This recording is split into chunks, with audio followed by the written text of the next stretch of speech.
Bem informado. Jovem Pan, sempre a par dos acontecimentos. Agora são 7h mais 6 minutos. Muito bom dia. Está no ar o Jornal da Manhã para todo o sul do Paraná e Planalto Norte Catarinense. Os principais assuntos de hoje: vamos falar sobre o atendimento psicológico que continua acontecendo através do judiciário local. O Dr. Carlos falará da RAC, que além, é claro, do atendimento voltado às pessoas quanto à questão do coronavírus, temos também o Setembro Amarelo. As pessoas que necessitam de atendimento psicológico podem procurar também o judiciário local para ter essa assistência gratuita. Vamos hoje trazer para você aqui o perfil dos candidatos, então, ao cargo de prefeito e também de vereadores em União da Vitória e Porto União. Quantos são? Também os detalhes quanto ao seu grau de instrução. Temos todos esses detalhes para trazer para você das Cidades Gêmeas no dia de hoje.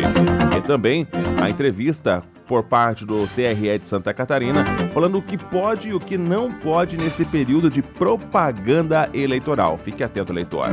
Esse é o Jornal da Manhã, que está no ar.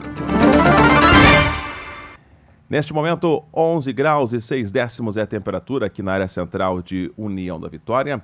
Hoje o sol deve aparecer entre algumas nuvens, temperatura máxima de 28 graus e, devido ao calor, a possibilidade de pancada de chuvas entre tarde ou à noite. Esta pancada deve trazer pelo menos a precipitação acumulada de 2 a 5 milímetros no máximo. A partir de amanhã, os termômetros disparam.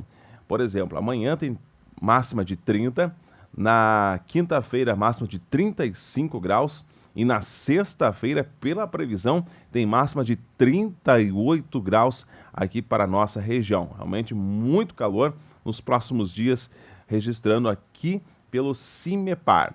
Quanto à temperatura mínima, deve ficar hoje, nessa que temos agora, 11 graus. Nos próximos dias, essa mínima também sobe um pouco. Amanhã, por exemplo, 15 graus é a previsão de temperatura mínima. O nível do Rio Iguaçu, nesta manhã, continua em 1,55 m. Atualizando para você, aqui para as Cidades Gêmeas, os números quanto ao Covid-19, União da Vitória e Porto União. Primeiramente, União da Vitória, que divulgou o seu dado do dia de ontem às 10h30. Até então, União da Vitória somando ao todo 304 casos, sendo 293 pacientes recuperados, 6 óbitos e atualmente são 5 casos ativos de Covid-19. Há ainda 16 casos suspeitos no município. E no município de Porto União, segundo a atualização, ao todo já foram registrados 184 casos, sendo 179 pacientes já recuperados, 4 óbitos e, no momento, apenas um caso ativo em Porto União. Por outro lado, há ainda 6 casos suspeitos que aguardam, portanto, resultado por parte do LACEN, o laboratório que é o responsável, então, por essa análise através da rede SUS. A atualização de Porto União saiu ontem às 17 horas. Ainda sobre essa questão do Covid-19, aqui já falamos e reforçamos mais uma vez que o Judiciário Local, através do Dr. Carlos Eduardo Maccioli Cocani e toda a sua equipe, realizam o chamado RAC, Rede de Apoio ao Coronavírus, que traz atendimentos, assistência gratuita psicológica para pessoas em meio a essa questão da pandemia.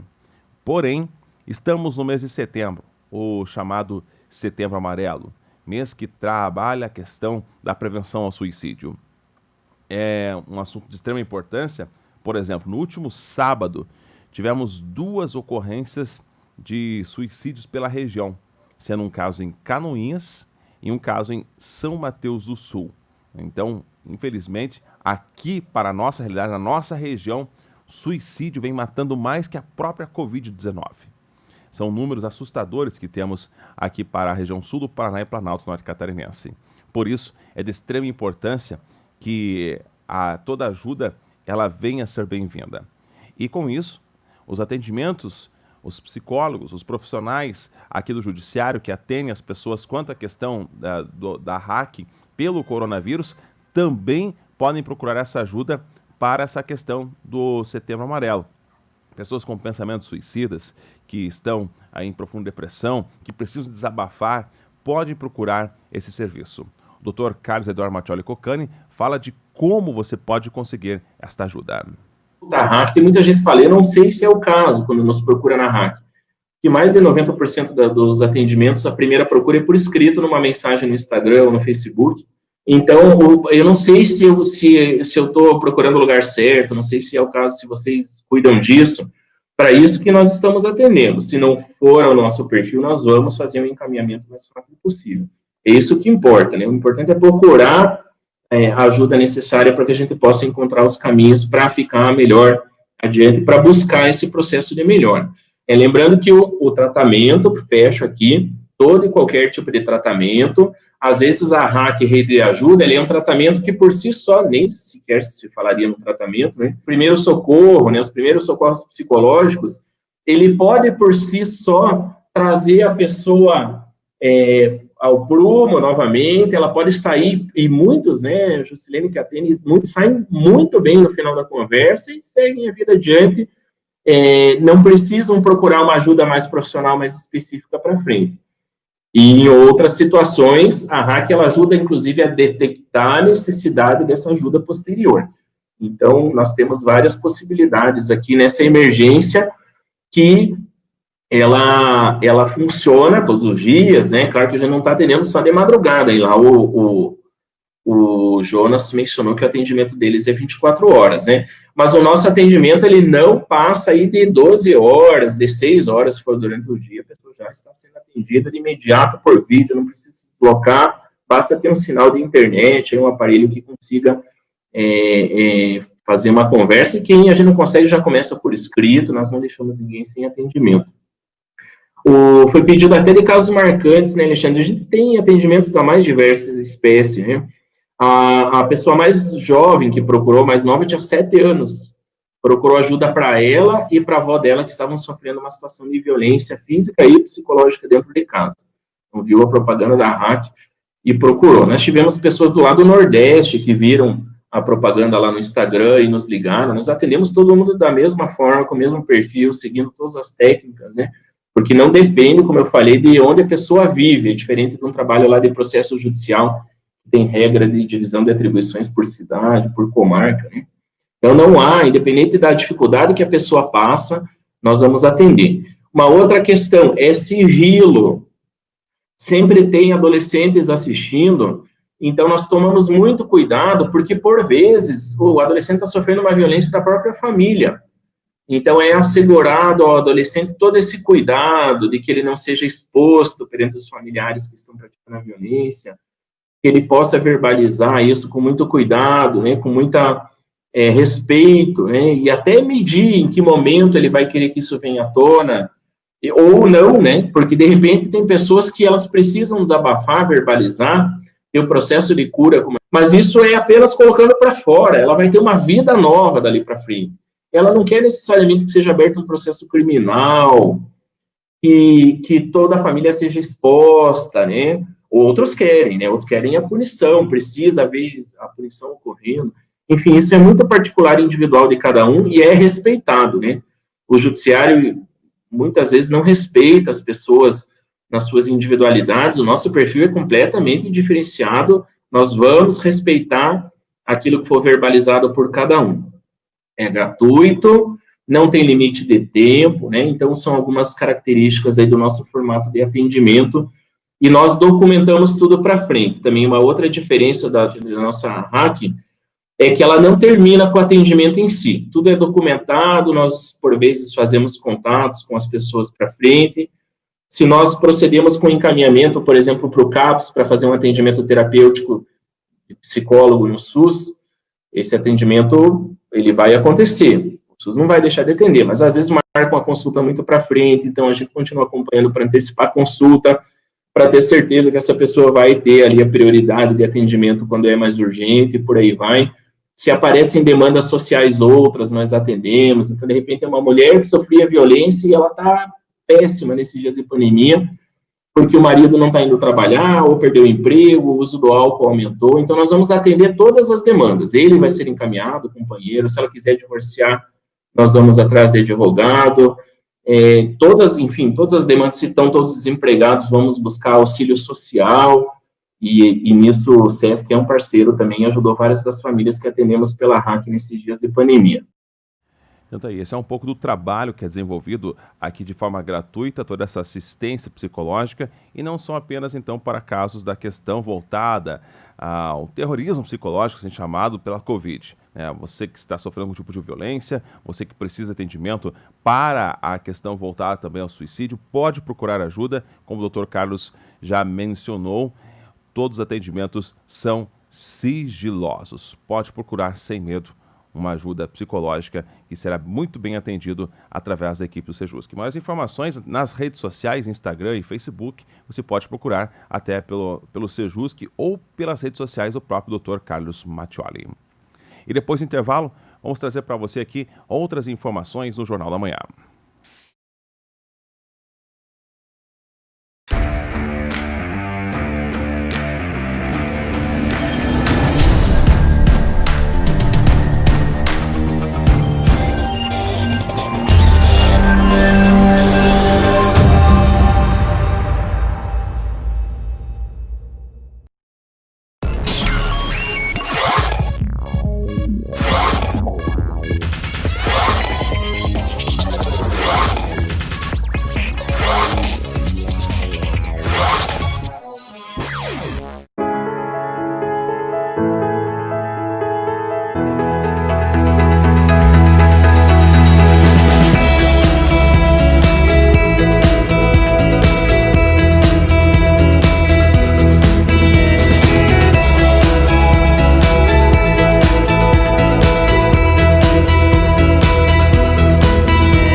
Netos Barbearia. Venha cuidar do seu cabelo e barba com uma equipe qualificada, cortes sofisticados. Lembrando que compramos cabelo.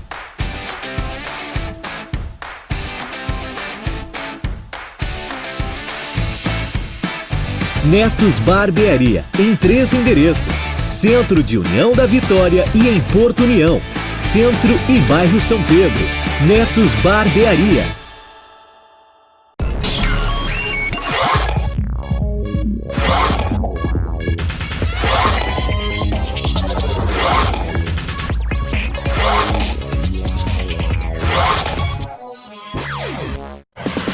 Chegou o Panflix, todo o conteúdo da Jovem Pan, onde você estiver e na hora que quiser. Baixe já no seu smartphone ou tablet. É grátis. Primeiro, acesse a sua loja de aplicativos. Depois, faça uma busca por Panflix. O aplicativo já vai aparecer e aí é só clicar em instalar ou obter. Viu como é fácil? Agora é só abrir o Panflix, se cadastrar e curtir toda a programação da Jovem Pan.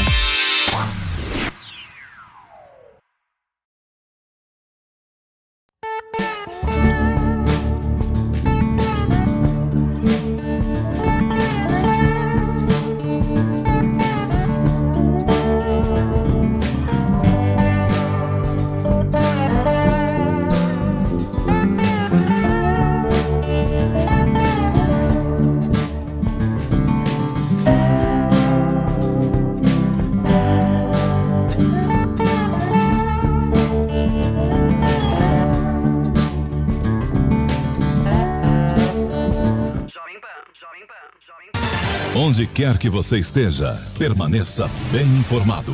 Jovem Pan, sempre a par dos acontecimentos. Agora são 7h mais 20. Neste mês, em Santa Catarina, as secretarias de Saúde e Educação, principalmente, têm sentado para conversar diversas vezes para falar sobre o retorno às aulas. Claro, buscando a questão da rede estadual de ensino, primeiramente, o assunto em pauta. E aí muito se discute, volta às aulas esse ano, volta o ano que vem. Tudo indica que as aulas retornarão de forma presencial apenas no ano que vem, mas tudo isso ainda está sendo amplamente debatido. Uma coisa é certa, que cada região, cada município terá, então, a sua regra. Porque, por exemplo, não podemos nos basear aqui no Planalto Norte Catarinense, o município de Porto União, por exemplo, com o mesmo município da região metropolitana, o município de São José, por exemplo. Então, são duas realidades totalmente distintas. É exatamente esse assunto que vem sendo tratado pela Undime, que é a União dos Dirigentes Municipais de Educação. Fala que cada município terá a sua particularidade quando as aulas retornarem. No momento que as aulas retornarão, cada município terá a sua particularidade, né? Aí, quanto à questão de distanciamentos, de máscaras, todos os detalhes de que forma que isso vai acontecer. Quem fala sobre o assunto é a presidente da Undime, a senhorita Patrícia Lueders. Mas de maneira muito especial, cumprimentar aqui todos os profissionais da educação, porque são eles, para eles e para os nossos estudantes, que hoje nós estamos aqui apresentando esse plano de contingência e que não tem medido esforços. Do dia 19 de março, quando nós finalizamos as atividades não presenciais, e fez da sua casa, da sua residência, o melhor para os nossos estudantes. Então, a vocês, profissionais da educação, a minha gratidão em nome dos 295 secretários do município de Santa Catarina. Quero destacar aqui também, secretário Natalino, o regime de colaboração. Santa Catarina tem sido referência para o Ministério da Educação, quando lá, no início de março, a gente começou com esse regime de colaboração. E aqui, independente da esfera, agradecer o Ministério Público, o Tribunal de Contas, em todas as nossas discussões, sempre o foco foi a segurança e a qualidade da continuidade do aprendizado dos nossos estudantes de Santa Catarina. E dizer que essa diferença desse regime de colaboração fez com que hoje a gente possa apresentar esse plano de contingência estadual e que esse plano de contingência estadual será o guarda-chuva, será a diretriz que vai levar a cada município, e aqui, como o secretário Natalino bem colocou, independente da escola, ser pública municipal, pública estadual, privada, federal, o protocolo ele vai ter a mesma diretriz, são estudantes do mesmo município, e não vai ter essa diferença, o protocolo ele vai ser o mesmo. É claro que cada escola, cada esfera vai ter a sua particularidade e vai ter a sua autonomia para poder escrever a sua história dentro desse protocolo. A diretriz será a mesma. Quero também aqui agradecer aos conselhos municipais de educação. Hoje também Santa Catarina tem um diferencial. Nós somos o único estado do Brasil que de 295 municípios, 187 tem sistema próprio. Isso também faz com que a autonomia de cada município no seu sistema para que a gente possa dar essa continuidade num aprendizado de qualidade. E o Conselho Estadual de Educação, na pessoa do Oswaldir, atual presidente, dizer que, junto com São Paulo, fomos os primeiros. Tivemos resolução, tivemos parecer e fizeram com que a gente pudesse iniciar as atividades não presenciais. Mas eu preciso deixar aqui destacado a importância na preocupação da saúde, seja dos estudantes, seja dos profissionais da educação. E quando Santa Catarina optou em retornar pelos maiores, porque entendeu-se que o órgão responsável, toda essa comissão, todo o regime de colaboração, sempre foi mencionado, que é a saúde que vai dar a resposta para nós.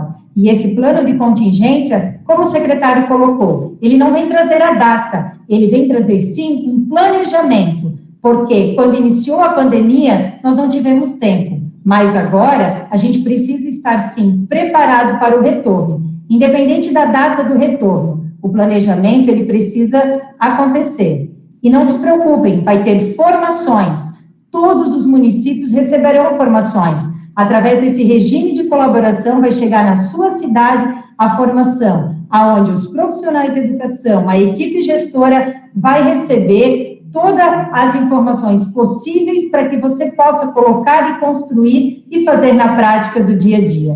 E no mais, quero deixar aqui a mensagem que ninguém está sozinho. Todos estão na mesma direção, numa direção de uma escola e de um aprendizado de qualidade para os nossos estudantes de Santa Catarina. E com certeza, nesse regime de colaboração, onde, independente da esfera, o nosso objetivo é o mesmo, nós vamos juntos conseguir. E, mais uma vez, gratidão aos profissionais da educação que não têm medido esforços para fazer do seu local, da sua residência, o melhor e que a gente possa hoje ter continuado essa educação de qualidade para os nossos estudantes. Muito obrigada. E de informações do estado aqui do Paraná, né, vamos agora com ele, Sérgio Aguiar. Muito bom dia para você. Quais são os principais assuntos desta terça-feira? Oi, Thiago, bom dia para você, a todos da Jovem Pan, ótima manhã de terça-feira, começando com o tempo em Curitiba, neste momento 14 graus, manhã nublada na capital, com previsão de mínima permanecer em 14 e máxima de 24, conforme o CIMEPAR. O primeiro destaque do dia é sobre o Paraná, que conta hoje com 179 pequenas cooperativas da agricultura familiar, que reúnem mais de 41 mil associados, e 517 associações da agricultura familiar, com 25 mil integrantes. Juntas, elas faturaram no último ano 500 milhões de reais. O fortalecimento dessas instituições, a exemplo do que ocorreu com as grandes cooperativas paranaenses na década de 60, passa pelo acesso ao crédito e financiamento a investimentos. Essas questões foram temas de encontro virtual promovido pela Secretaria da Agricultura e Abastecimento por meio do programa Coopera Paraná na última sexta-feira. Mais de 100 pessoas participaram ativamente da discussão online. O nosso segundo destaque é sobre o governador Ratinho Júnior e o secretário estadual da Fazenda, René Garcia Júnior, que assinaram ontem no Palácio Iguaçu o contrato de financiamento para a execução da segunda fase do projeto de modernização da gestão fiscal do estado do Paraná, o Profisco 2. Os recursos são do BID, o Banco Interamericano de Desenvolvimento.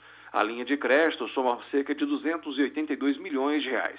O projeto será desenvolvido nos próximos 5 anos, com o objetivo central de modernizar a gestão fiscal e administrativa do Estado. Tá aí, Thiago, os destaques do dia que eu trago aos ouvintes da Jovem Pan. Voltamos amanhã com novas informações. Um ótimo dia a todos.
Netos Barbearia. Venha cuidar do seu cabelo e barba com uma equipe qualificada, cortes sofisticados. Lembrando que compramos cabelo.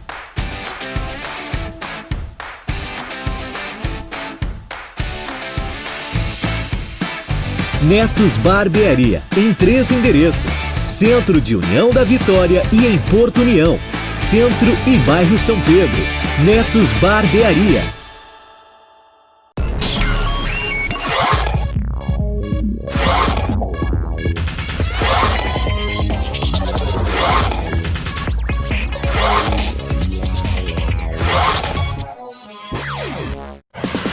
Chegou o Panflix, todo o conteúdo da Jovem Pan, onde você estiver e na hora que quiser. Baixe já no seu smartphone ou tablet. É grátis. Primeiro, acesse a sua loja de aplicativos. Depois, faça uma busca por Panflix. O aplicativo já vai aparecer e aí é só clicar em instalar ou obter. Viu como é fácil? Agora é só abrir o Panflix, se cadastrar e curtir toda a programação da Jovem Pan.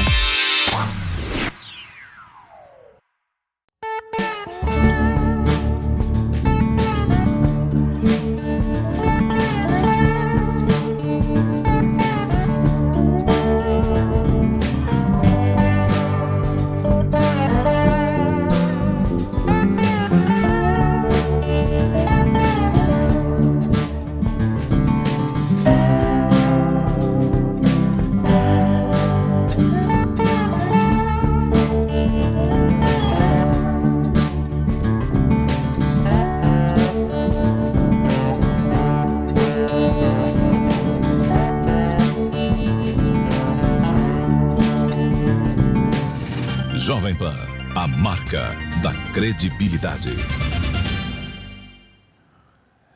7h31, de volta com o Jornal da Manhã. Eleições 2020. Tudo o que você precisa saber sobre o pleito eleitoral deste ano. Hoje, com base nas informações do Tribunal Superior Eleitoral, você vai saber um pouco das características das eleições aqui na cidade de Gêmeas. Por exemplo, aqui no município de União da Vitória, primeiro, foram registrados 243 pedidos de candidaturas, sendo então 5 para o cargo de prefeito, 5 obviamente para vice-prefeito e 233 para vereador. Então temos 233 candidatos para a disputa das cadeiras do Legislativo do município de União da Vitória.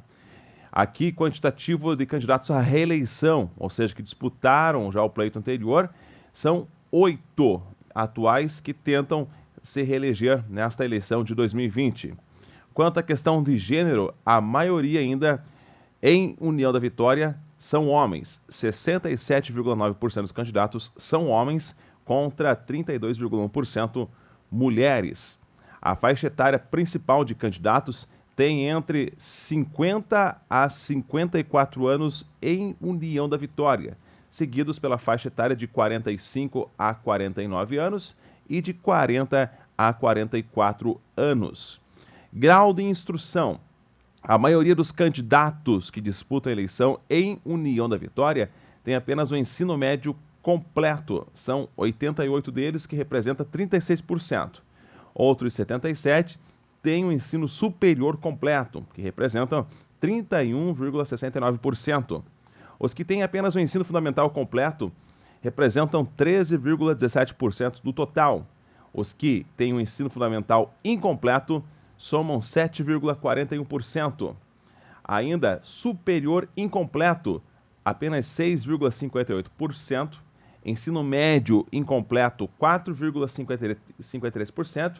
E que apenas lê e escreve, 0,41%. Apenas um candidato nesta condição, segundo dados do TSE. Isso para União da Vitória. Para Porto União agora, segundo dados do próprio Tribunal Superior Eleitoral.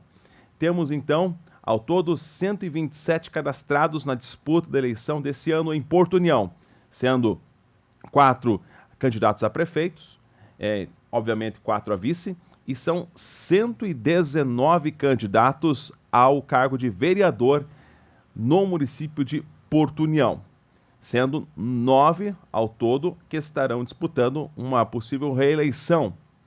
Em gênero, também a maioria dos candidatos são homens, 66,1%, contra 33,9% das mulheres. Em Porto União, a maioria dos candidatos tem entre 55 a 59 anos, seguido da faixa etária de 45 a 49 anos e da faixa etária dos 40 aos 44 anos. Notem que em nenhuma das cidades gêmeas os jovens, principalmente os abaixo de 30 anos, estão aí entre pelo menos as 3 primeiras faixas etárias que mais disputam uma eleição. Temos jovens, sim, temos, mas aparecem apenas lá com 3,15%. Os jovens, os atuais que temos até 29 anos, aqui na região de União da Vitória e Porto União, não estão muito interessados em participar de um pleito eleitoral. É o que diz o TSE. Aqui, quanto ao grau de instrução, a maioria dos candidatos em Porto União tem curso superior completo. São 39,37% deles. Outros 34,65% têm o ensino médio completo. Já 9,45% dos candidatos têm o ensino fundamental completo. Superior incompleto são 7%, ensino fundamental incompleto 5,51% e ensino médio incompleto 3,94%. Então, os candidatos em Porto União, se tratando em grau de instrução, estão mais instruídos do que os candidatos de União da Vitória, segundo o site do Tribunal Superior Eleitoral. E falando em eleições 2020, a matéria que você vai acompanhar a seguir, atenção candidatos e eleitores, sobre propaganda eleitoral, principalmente envolvendo hoje a internet. O que pode, o que não pode, Quem nos traz os detalhes por parte do Tribunal Regional Eleitoral é a senhora Aline Paola de Godoy, que é a coordenadora de atividades judiciárias e correcionais, então, do TRE de Santa Catarina. Eu sou a Aline Paola, sou coordenadora de atividades judiciárias e correcionais da Corregedoria do Tribunal Regional Eleitoral de Santa Catarina.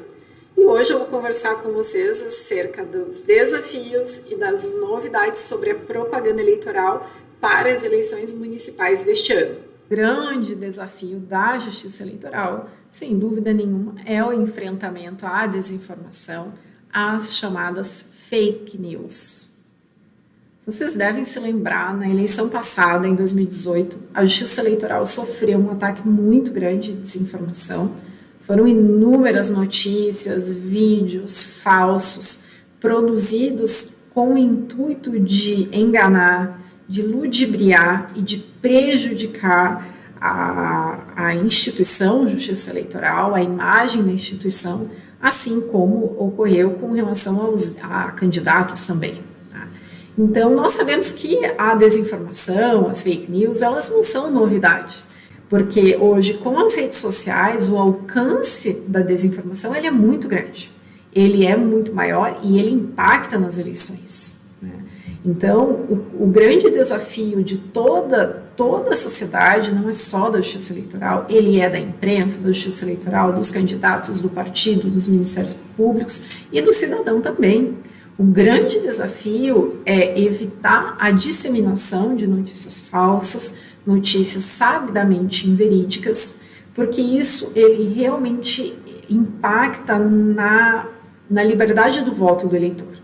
Então, é isso que nós temos que evitar, né? Nós temos que garantir que o eleitor exerça o seu voto livremente, que ele tenha escolhido um determinado candidato por uma decisão livre e consciente que não tenha sido viciada. E esse é o grande risco dessas fake news. Ela pode viciar a vontade do eleitor. E esse é um desafio para todos nós. Passemos agora para as novidades dessa eleição.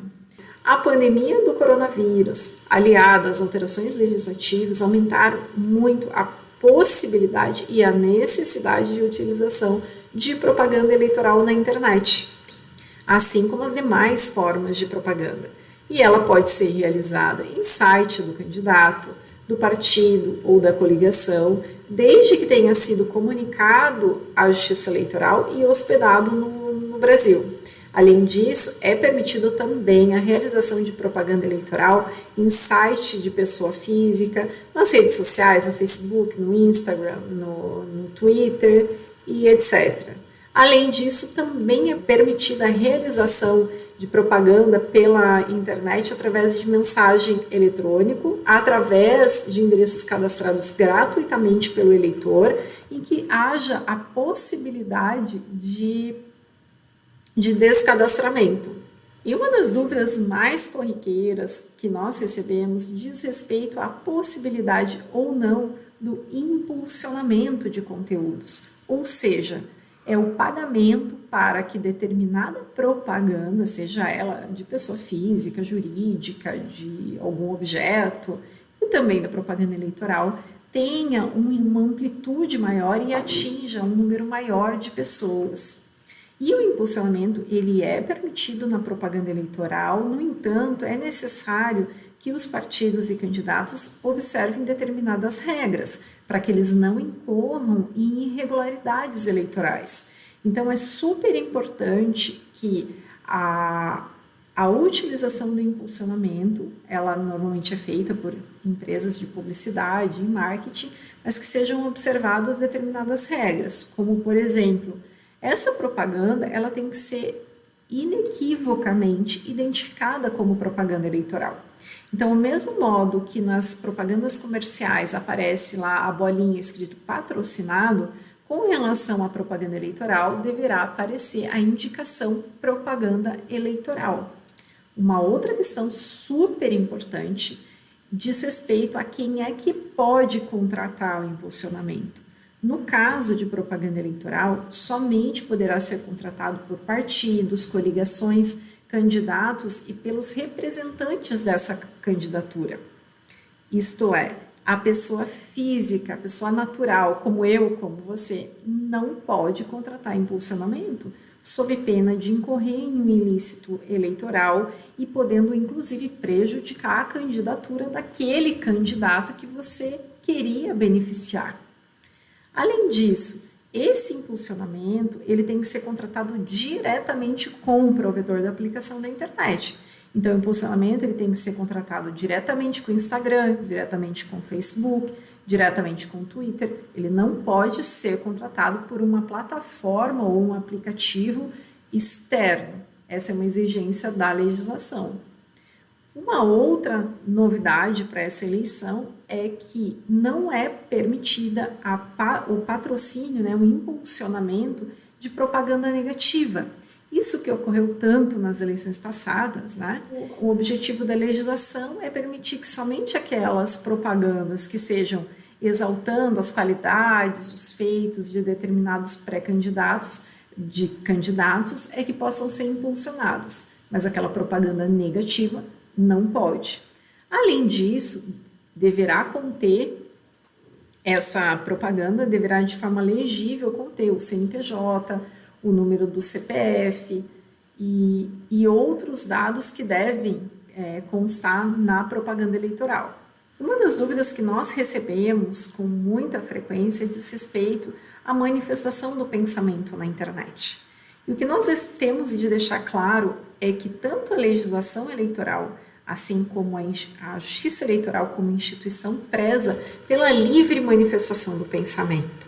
O que nós temos como regra geral é a vedação ao anonimato, já prevista na Constituição Federal. E para esse ano nós temos uma modificação no conceito do que seria o anonimato, né? A legislação eleitoral, ela pega emprestado a conceituação feita pelo Marco Civil da Internet. Então, a partir de agora, só é considerado anônimo uma postagem quando, depois de esgotadas todas as possibilidades de se descobrir a identidade daquela pessoa, ela não for descoberta. Então, antigamente, não havendo a identificação de quem havia feito aquela postagem, já era considerado anônimo. Mas agora não. Agora a legislação eleitoral segue o Marco Civil da Internet e ela determina que, para ser considerado anônimo, somente depois que as ferramentas, os aplicativos, né, de mensagens, de redes sociais tenham feito todas as buscas e não tenham logrado êxito em identificar aquele eleitor. Dando continuidade às novidades para essa eleição, uma das grandes alterações normativas foi a definição pela resolução do TSE de que os grupos de mensagens eletrônicas que são enviados consensualmente por pessoa física, de forma privada, né, ou em grupos de pequenos participantes, não se submete à legislação eleitoral, à legislação de propaganda eleitoral. E, após falarmos sobre essas novidades na propaganda na internet, é necessário que nós falemos também das vedações que existem com relação à propaganda na internet. E a primeira delas, que eu já mencionei, é a vedação ao anonimato, de uma forma geral, na propaganda eleitoral, desde que observados aquelas questões relativas ao Marco Civil da Internet que eu mencionei. Bom, a segunda questão que eu apresento para vocês é que, em regra, a propaganda eleitoral paga na internet é vedada, com exceção do impulsionamento de conteúdos que a gente já comentou. Uma outra questão também muito importante é a proibição da venda de cadastros eletrônicos, ou seja, os partidos e candidatos só podem encaminhar mensagens eletrônicas para aqueles endereços que naturalmente tenham se inscrito, mas eles não podem comprar aqueles cadastros prontos de usuários, como é bastante comum a gente verificar no nosso dia a dia. Além disso, é muito importante essa observação, que é vedado a veiculação de propaganda eleitoral em site, blog, rede social de pessoa jurídica, é proibida. né? Isso é uma observação muito importante a se fazer, porque é muito comum empresas, às vezes uma empresa pequena, uma pizzaria, um dogão, veicular uma propaganda eleitoral, e isso é irregular. Então, muita atenção a esse ponto, pessoal. E a outra, como já é de praxe, proibida a veiculação de propaganda na internet em site de pessoas jurídicas públicas ou entidades de administração pública. E, além disso, é proibida a utilização de ferramentas que proporcionem o disparo em massa na internet. Né? Essa vedação é tão explícita, tanto que até hoje nós temos ações correndo no STF que dizem respeito a esse ponto. E uma outra vedação que não diz respeito somente à internet, mas foi com as redes sociais que ela ganhou uma amplitude muito grande, diz respeito às enquetes. É proibida a realização e a divulgação de resultados de enquetes e sondagens. Então, muita atenção a vocês, porque mesmo divulgar resultado de enquete também é uma infração eleitoral. Né? Os debates eles já são permitidos desde a pré-campanha, podem ser realizados pela internet, pela TV, pela rádio.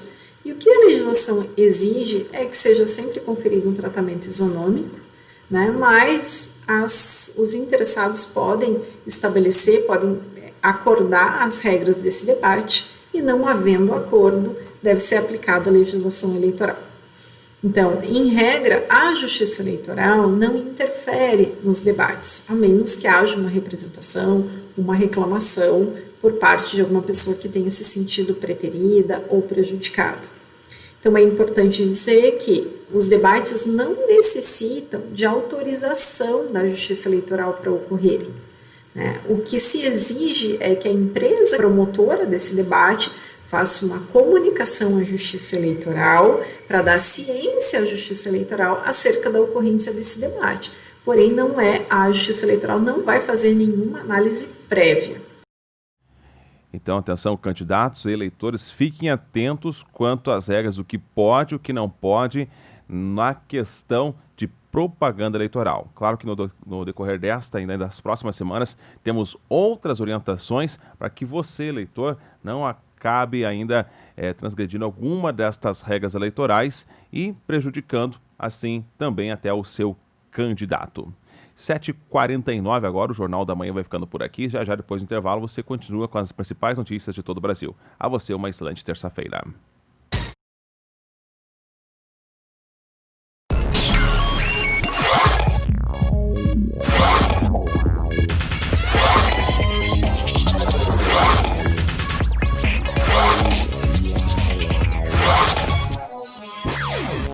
Netos Barbearia. Venha cuidar do seu cabelo e barba com uma equipe qualificada, cortes sofisticados. Lembrando que compramos cabelo.